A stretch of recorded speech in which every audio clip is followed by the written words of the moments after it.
So the first thing I do is pull my air filter and I check it. So you can see how it's got dirt, debris, and bugs in there. I would recommend that.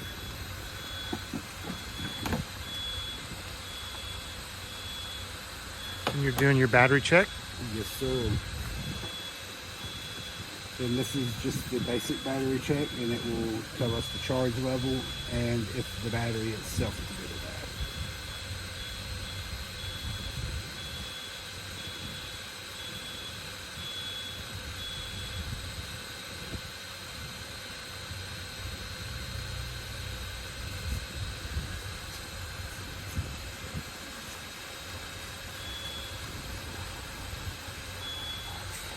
Always print the test results.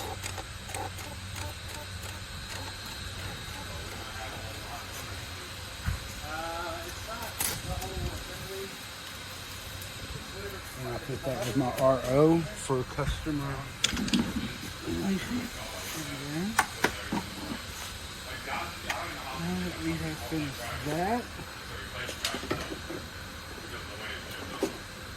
you can take your flashlight and check your brake fluid color. See, this is a little dark, so it should be clear. I'm going to recommend a brake flush on that one. And You had already checked the battery cables before I started the video. oh, okay. And you always check your battery cables. Make sure the connections are good and tight, and there's no wiggle to them. And what I like to do before I take it up in the air is I will pull the dipstick out and remove my oil cap. It gives you a better flow when you drain.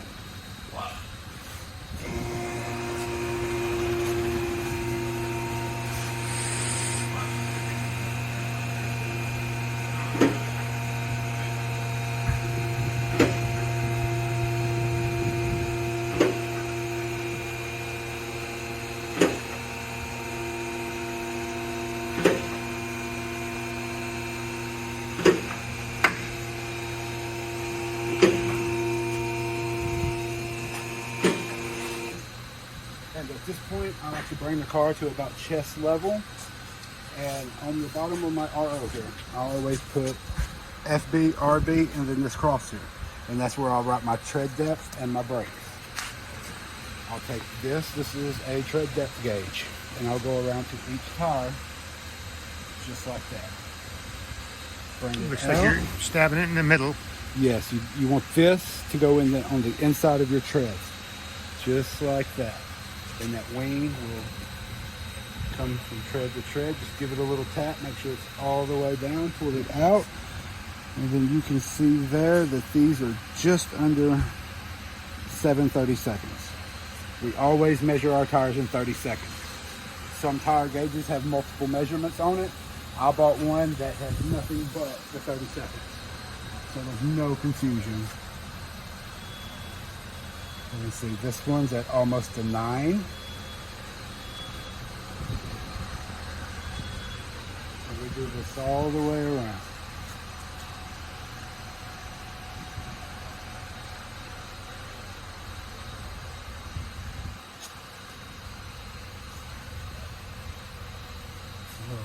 Alright, and then once I have my tread depth, I'll come to my RO. This just makes it way easier for your service advisor. And then that's your left side and your right side of your car. And then they can see. And then I'll get this. This is our pad thickness gauge for our brakes. What we will do is 9 times out of 10 you can get to them through the tire here. And this little lip here is going to fit between the brake pad and the rotor. Like so, until you find the right size, like that. That is a good tight fit, and they're all labeled in millimeters. Like this one says the front brakes are at an 8 millimeter. So I will write that down,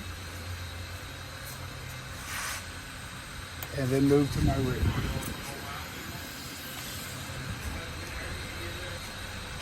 And it's the same thing.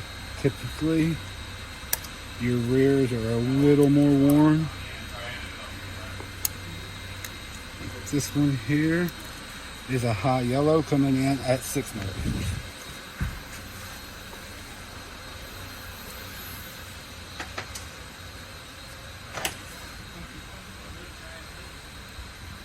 I always write my recommendations down here in the bottom corner. And once I have done all of that, I go all the way up to the vehicle and do an inspection of the underneath.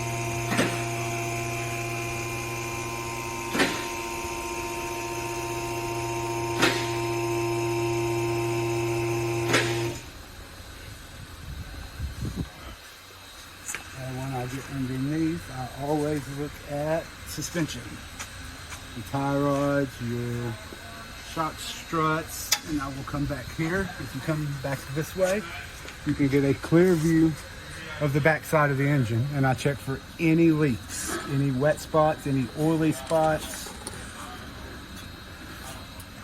And then I make my way to this side, do the same thing, just checking that everything is tight, nothing's loose, broken. And then I make my way to the back and do the exact same thing again. Check my shocks, make sure everything's where it's supposed to be, and nothing is out of place. And if everything looks good, at this point, I will typically, I do this as a time saver.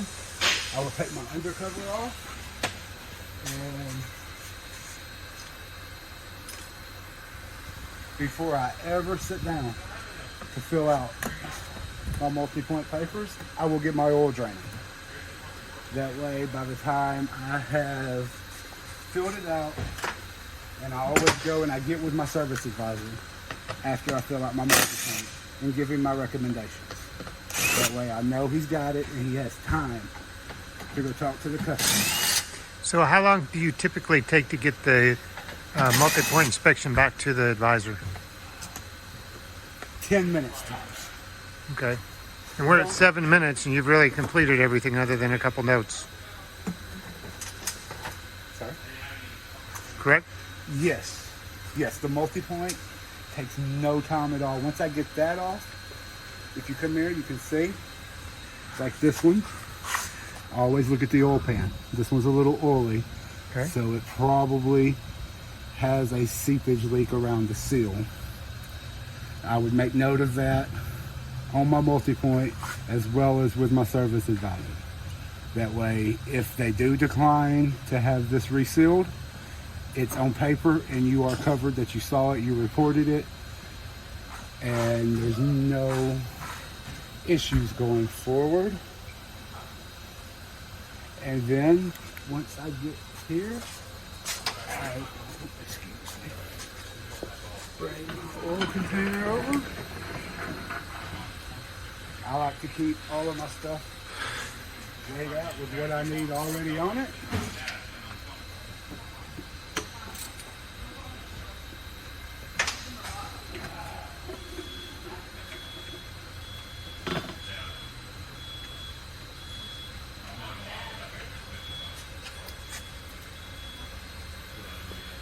You always pull the drain plug all the way out, and the little washer on them, I always replace that. A crush washer? So, and then once I have done that, once I get this far, this is when I'll stop, sit down, and fill out my multi-point. Okay. And put in all of my recommendations.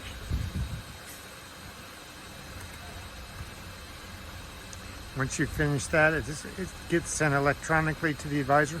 Yes, you can send it electronically to the advisor and to parts. Okay. But I always like to go in with my physical copy, and just in case the advisor's busy, he missed it, whatever, he's got it, and he can go speak with the customer while I finish.